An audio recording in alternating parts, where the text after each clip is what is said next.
to our kitchen. In our first catfish series, we talked about cleaning catfish using hot water. So today we're going to be preparing catfish pepper soup. It's one of Nigerians' favorite pepper soup dishes. Now remember, you can have your catfish pepper soup with ripe plantains, unripe plantains. You can also have your catfish pepper soup with boiled yam cubes. But today I am just making this catfish without using plantains or yam cubes. I'm trying to cut down my carb intake, okay? I hope no one is laughing anyway. I'm trying to cut down my carb intake, so I'm making this for dinner for I and my entire family. Before I start this extremely simple recipe, I'm going to run you guys through on everything we're going to be using in preparing our Nigerian catfish pepper soup. If you add too much in your soup, it's going to leave your soup tasting a bit bitter. It's going to give your soup this after bitter taste. And this is our spice, okay? I'm going to chop it up with my chef knife here, and then I'm going to pound it together with the Udah, and then I'm going to be introducing it into the pot. Okay? Because of the tenderness of the catfish, we do not want to cook it for too long, and we want to cook it slowly on very low heat. So I'm going to be cutting the uyaya spice, okay, because I'm about to give it some good crush on my mortar and pestle. So this can be kept in the bottom of the pot. So while our soup is simmering, it's just going to be giving off the distinct flavor of the uyaya spice. Into 2 big chunks, and I'm going to throw this into our mortar and pestle. I'm just going to give this a good crush. I'm going to pound this. So I think this is good enough. I'm now going to scoop this into our pepper soup pot, and I'm going to steam it, or rather I'm going to boil it in some water for about 5 to 10 minutes. So that way it's going to give off all of its flavor into the pot. You can choose to filter the water out, and you can also choose to leave the particles in the bottom of the pot and just get on with your cooking. It's not going to interfere with your soup, because at the end of the day you can, scoop your soup out, scoop your fish out, and leave those particles at the bottom of your pot. But the choice is yours. If you want to have a very fine soup, clear of any form of particles, not because the particles are going to interfere in your soup in any way, but if you just want to have very clean soup, you can steam this in the pot for 5 to 10 minutes, and you can sieve it out, okay?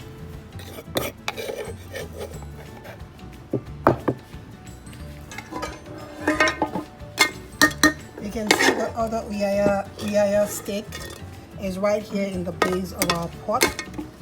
So I'm going to put all of the crushed uyaya spice and the Udah spice into our pot. Then I'm going to add some water.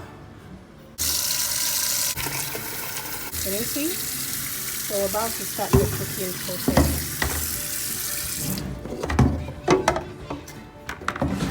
Let's quickly see how our uyaya spice is simmering. Ooh, that's it. Can you see that? It has steamed really nicely. So this is a base in which the catfish is going to be cooked. All the spices and everything is going to be added into this base. So you can choose to filter this stock out of this pot, so you can discard all the particles of the spices, and you can also choose to leave them right in the pot. The choice is yours. You're still going to have a very, very tasty pot of catfish pepper soup.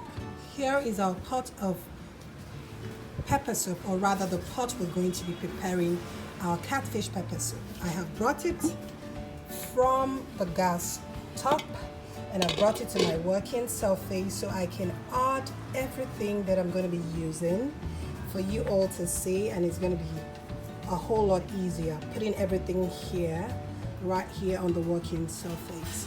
So now I'm going to be putting the catfish into the pot, after which I'm going to be adding all the ingredients one after the other. Oh, this is dinner. I'm using the flash so you guys can see this clearly. It's getting really dark, and I just want to quickly round off with my dinner. Ooh, can you see that steam coming out of the pot?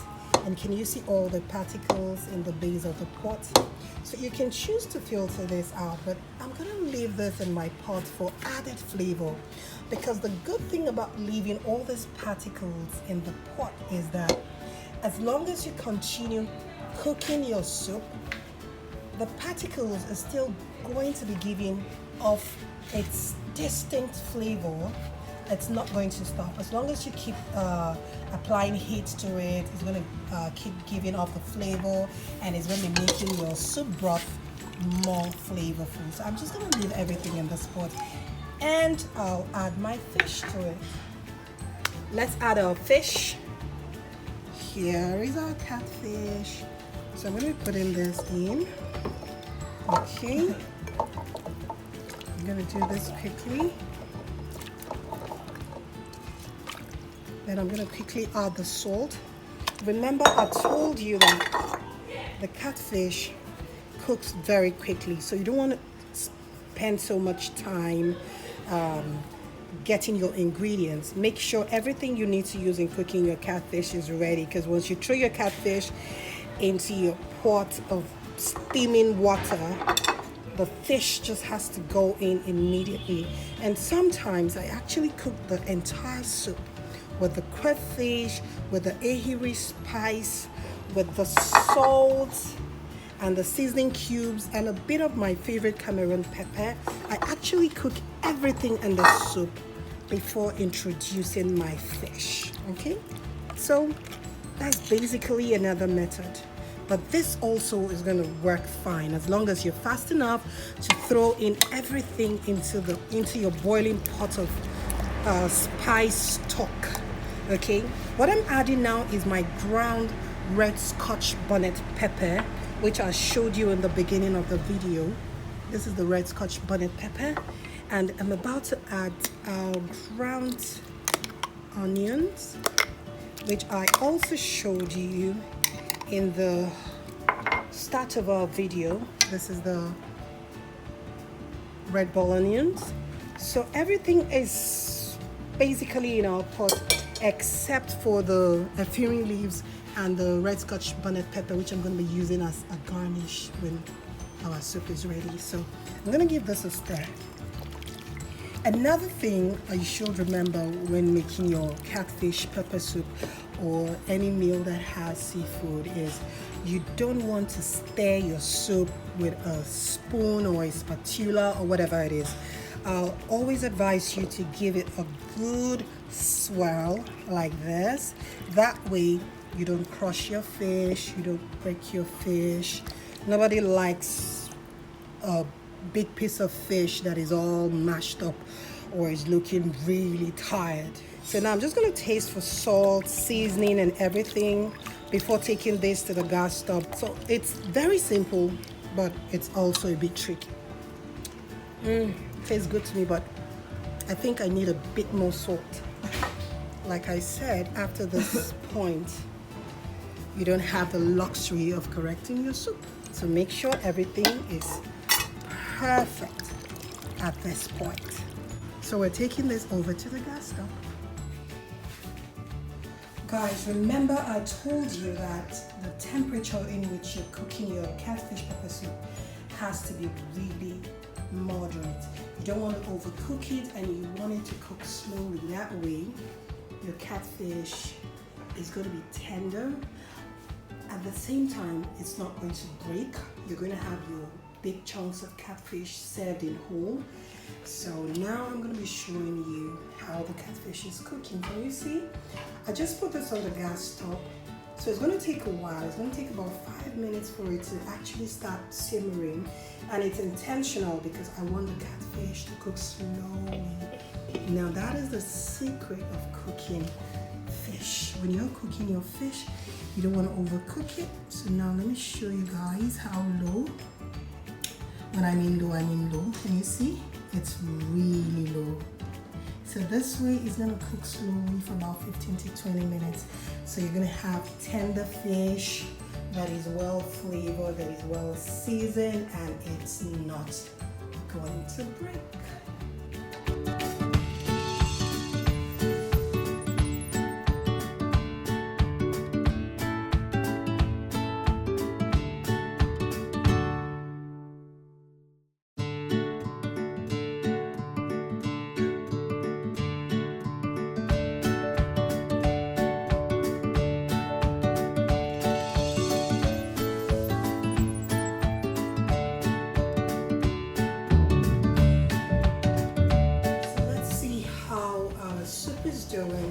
Pepper soup is all set. I'm going to be turning off the heat. Can you see the catfish? It's not broken. Can you see that? So I'm just going to throw in the chili. Okay. So I'm just going to throw this in to add a bit of a coloring. See how nicely it's looking already? Because we don't want our fish to break. Okay, so guys, this is how you make your Nigerian catfish. A big pot of Nigerian catfish pepper soup for dinner for I and my family. You can also do this at home from the comfort of your own home kitchen. So it's bye-bye from Tastebudz Kitchen. And remember to subscribe to our YouTube channel. That is, if you've not subscribed already to our YouTube channel, please subscribe, drop your comments, and give us a thumbs up if you do like this video. Thank you for watching. Bye-bye.